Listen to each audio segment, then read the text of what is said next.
In a lot of our skills how-to videos, we talk about just getting out and riding your bike more and how that makes you a better rider. We're out here in Spain and we're going to put that to the test. I've got a downhill track here. What have you got? I've got a short cross-country loop. I'm going to do 4 laps. I'm not going to kill myself, go at an easy tempo and just see how I get faster if I do get faster. True, and I'm going to do 6 runs, and the best part is that I'm going to be in the shuttle doing run after run to see just how much faster I get.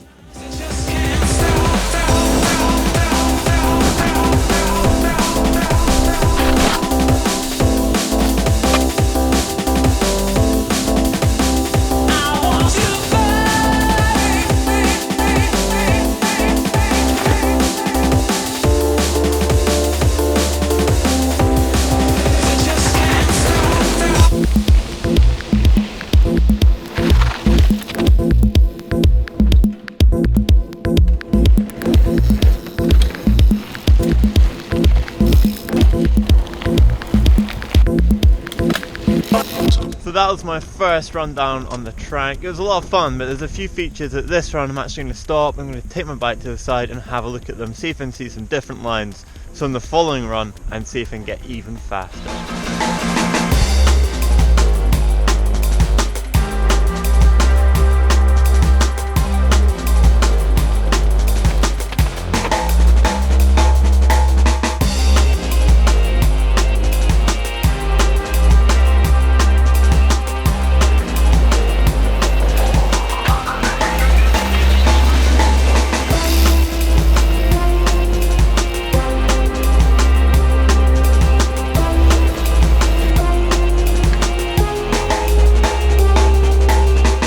So we've done our rides, we've showered up, we've had a cup of tea.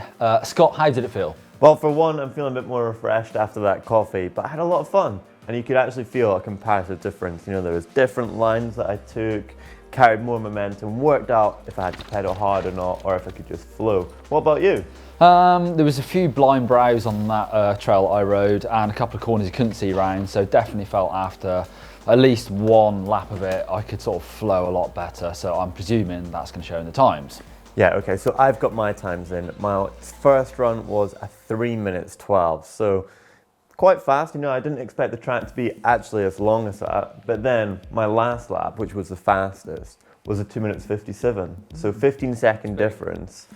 That's something I would expect from racing downhill. You always get a lot faster, and I know when I race downhill, I would do 1 sighting run. Well, you'd walk the track, do 1 sighting run, and then I'd try to go as fast as soon as possible.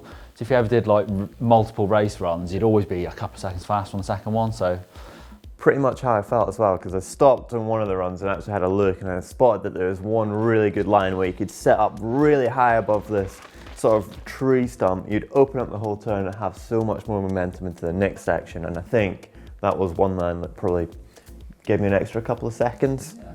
So my lap was about 8.5 minutes and I went 20 seconds faster on my second lap, and then my last 3 laps are all pretty consistent within sort of 5 to 8 seconds of each other.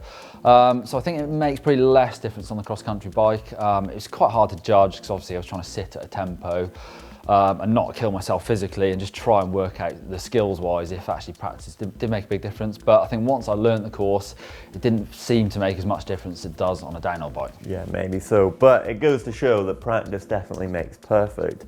And if you want to watch some more videos from GMBN, then why don't you click right here to subscribe, because you'll never miss another. And click over here for what is cross country. And click right here for what is downhill. Give us a thumbs up if you like this comparison video.